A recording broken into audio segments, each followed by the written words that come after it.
My best friend used me, and it took a wedding for me to finally admit it. I remember standing barefoot on the cold kitchen tiles at 6 in the morning, staring at my phone, feeling that quiet panic you get when you realize you have already agreed to something you can't escape. There was a message from Lila, sent at 5:42 a.m., asking why I wasn't awake yet, and reminding me that the florist would arrive in 2 hours and everything depended on me. The kitchen was still dark, the city outside my apartment window in Seattle barely waking up, and for a second, I had this sharp, irrational thought that if I simply didn't respond, if I stayed frozen there long enough, the day would rearrange itself without me. But my fingers moved anyway, typing a quick apology I didn't feel, promising I was on my way. When Lila first asked me to be her bridesmaid, it had been over wine at a quiet bar near Pike Place Market. She held my hands across the table and told me how much it meant to her, how she couldn't imagine the wedding without me by her side. She said I wasn't just another bridesmaid. I was special, her anchor, the one she trusted most. I remember feeling chosen in a way that warmed something lonely inside me, like I had finally earned my place in someone else's big moment. I didn't hesitate when I said yes. I didn't ask questions about responsibilities or boundaries or time. I told myself that this was what real friendship looked like, showing up, helping, being reliable. I had no idea how quickly that word, reliable, would turn into a quiet trap. At first it was small things. Could you help me look at dresses online? Can you come with me to the fitting? Can you hold my phone while I try on shoes? I said yes to everything, because it felt natural, almost flattering. Lila started calling me every day, sometimes twice, narrating every detail of the planning, every tiny crisis. I listened while cooking dinner, while commuting, while lying in bed at night, her voice filling my apartment until it felt like there was no space left for my own thoughts. Then the requests changed in tone. Can you cancel your plans this weekend? I really need you. Can you pick up the invitations? I don't trust anyone else to do it right. Can you talk to my mother? She only listens to you. Each time I hesitated, even for a second, Lila would sigh softly and remind me how stressed she was. How this wedding was the most important thing in her life. How she thought I understood that. By the time the wedding month arrived, my calendar was empty of anything that belonged to me. I was at Lila's apartment almost every day, folding napkins, assembling gift bags, making phone calls she didn't want to make. She stopped asking and started telling. Be here at 9. Bring coffee. Don't wear that. It clashes with the color scheme. You're good at this stuff. Just handle it. I told myself it was temporary, that once the wedding was over, everything would return to normal, that friendship survived worse things than a stressful few weeks. But somewhere inside, a quieter voice kept asking when exactly I had agreed to become invisible. The morning of the rehearsal dinner, I arrived early as instructed, carrying boxes of decorations up 3 flights of stairs because the elevator was broken. My arms were shaking by the time I reached the venue, a rented loft overlooking the harbor. Lila barely looked at me when I walked in. She pointed to a table and said the candles were crooked, her voice sharp with irritation, like I was an employee who had messed up a simple task. I remember standing there, adjusting glass votives one by one, feeling my face burn with something that wasn't quite anger and wasn't quite shame. Around us, other bridesmaids laughed and took photos, sipping champagne, their dresses pristine. No one noticed that I hadn't eaten all day, that my hands were trembling from exhaustion. Later that night, when I finally sat down for 5 minutes, Lila leaned in close and whispered that I looked tired, that I should try harder to smile, because people were watching. Her words landed softly, almost kindly, but they hollowed me out all the same. I nodded and apologized, because by then apologizing had become automatic, like breathing. The real breaking point didn't come with yelling or insults. It came quietly the next afternoon in the bridal suite of a downtown hotel, with sunlight pouring through the windows and the sound of traffic below. I was steaming Lila's dress, terrified of making a mistake, when she walked in and asked why the place cards weren't finished yet. I told her I hadn't had time, that I'd been running errands since dawn. She looked at me for a long moment, then said she was disappointed, that she had expected more from me, especially after everything she had done for our friendship. Something shifted then, slow and irreversible. I realized I couldn't remember the last time she had asked how I was, or thanked me without adding a correction. I saw myself reflected in the mirror behind the dress, standing there with the steamer in my hand, eyes dull, shoulders slumped, like someone who had slowly agreed to disappear. That evening, alone in my car, parked by the water with the city lights blurring in front of me, I let myself feel it all at once. The resentment I had swallowed, the guilt I carried, the fear that if I stopped being useful, I would stop being loved. I sat there longer than I meant to, breathing through the tightness in my chest, wondering how a friendship that once felt safe had turned into something that made me dread waking up. I still went through with the wedding. I stood next to Lila in my matching dress, smiled for photos, fixed her veil when it slipped. From the outside, everything looked perfect. No one would have guessed that beneath the music and the vows, I was counting the minutes until it would be over, until I could step away and finally ask myself a question I had avoided for months. What happens to a friendship when you stop being useful and start being honest? The reception blurred together after that. Speeches and clinking glasses and forced laughter washing over me like noise from another room.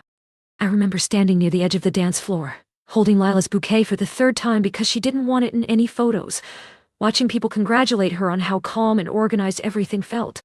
I smiled when they looked at me, nodded along, played my role, while inside I felt strangely hollow, like I had already left the room and only my body was still there. When the night finally ended and the last guest drifted out, Lila hugged me quickly and said she would call me soon, that she was so exhausted but so happy. Her hug was light, distracted, already moving past me. I stood there for a moment after she turned away, holding my coat, realizing that this was it, the moment I had been working toward for months, and it didn't include me anymore. The next morning, I woke up late, sunlight cutting across my bedroom floor, my phone silent for the first time in weeks. No messages, no instructions, no urgency. The quiet felt unfamiliar, almost uncomfortable, like a pressure change.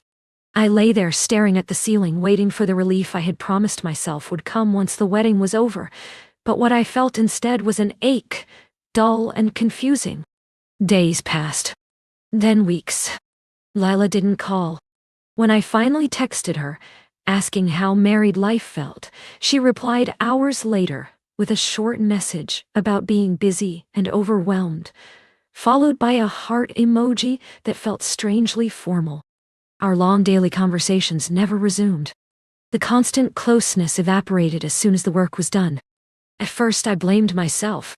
I told myself I had expected too much, that weddings changed people, that she was entitled to her happiness. I replayed moments in my head, searching for where I might have failed, where I could have been more patient, more generous, more understanding. The habit of self-blame ran deep, and it was easier than admitting something more painful. One afternoon, about a month after the wedding, I ran to Lila at a grocery store near her new apartment. The encounter caught me off guard. She looked relaxed, lighter somehow, her hair loose, a smile on her face as she talked animatedly about a weekend trip she and her husband were planning. She asked how I was, but her eyes already drifted past me, scanning the aisle. I started to answer, then stopped, because it was clear she wasn't really listening. She mentioned, almost casually, how grateful she was that everything had gone smoothly, how lucky she was to have had so much help. She didn't say my name. She didn't look at me when she said it.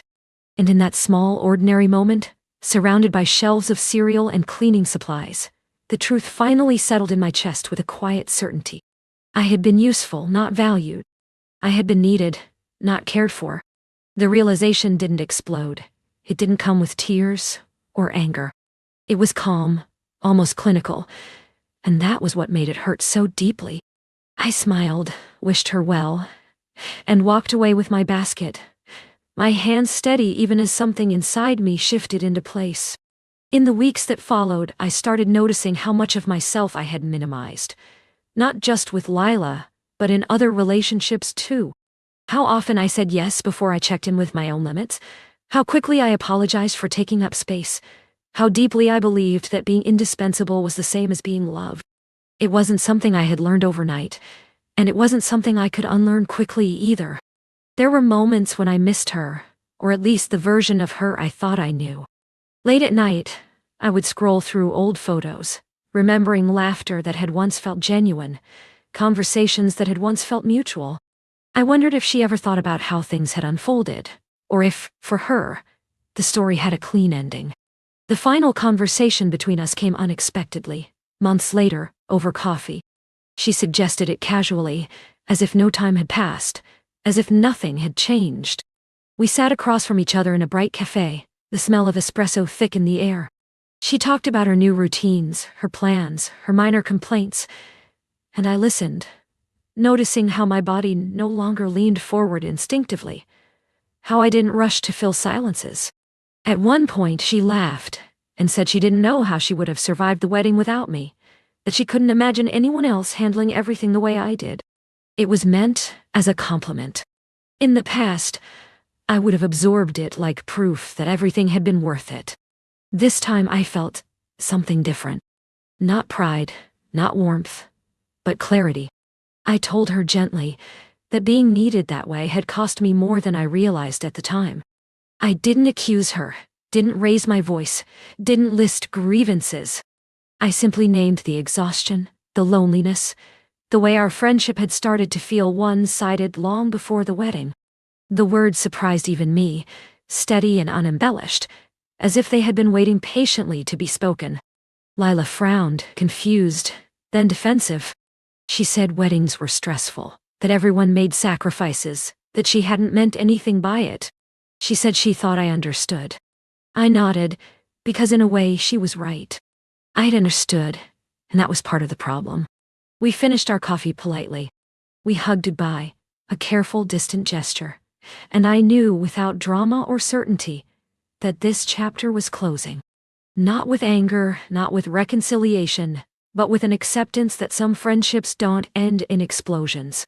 They end in quiet realizations that you can't go back to who you were. Driving home that day, I felt lighter than I had in a long time. Not because I had won or been validated, but because I had finally chosen myself without apology. I didn't know what that would mean for my future relationships, or how long it would take to trust my instincts again. I only knew that I would no longer confuse sacrifice with love, or closeness with obligation. Sometimes I still think about that morning in my kitchen, barefoot on cold tiles, answering a message I didn't want to see. I think about how easy it was to say yes, and how hard it was to admit that something felt wrong. And I remind myself that being a good friend should never require erasing yourself, no matter how beautiful the occasion looks from the outside.